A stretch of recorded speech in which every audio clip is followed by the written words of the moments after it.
নবীজি অপশন পাইছে, ইচ্ছা করলে কাফের মুশরিকদেরকে পাহাড়ের ফেরেশতাদেরকে বললেই আল্লাহর হুকুমে পাহাড়ের ফেরেশতারা কাফের মুশরিকদেরকে চাপা দিয়া তাদেরকে দুনিয়া থেকে শেষ করে ফেলবে। নবীজি বলেন, না না, আমি এটা চাই না। জোরে কোন সুবহানাল্লাহ। নবীজি নবীজি বলেন, বাল আরজু,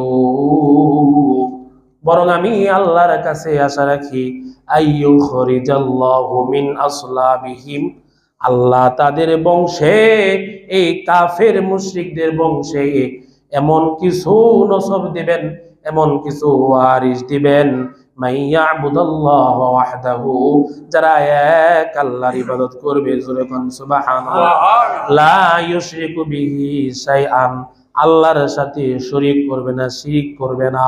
ও মুসলমান, নবীজিকে অপশন দেওয়া হয়েছিল, নবী গো, যদি আপনি বলেন এই মক্কার কাফের মুশরিকদেরকে এই দুই পাহাড়ের চাপা দিয়ে তাদেরকে মেরে ফেলা হবে, নবী অপশন পাওয়ার পরেও নবী ওই অপশন গ্রহণ করে নাই। বলছে, আল্লাহ আমি তোমার কাছে আশা রাখি এই কাফের মুশরিকদের ঘরে এমন সন্তান জন্মগ্রহণ করবে যারা তোমার ইবাদত করবে। জোরে কোন সুবহানাল্লাহ।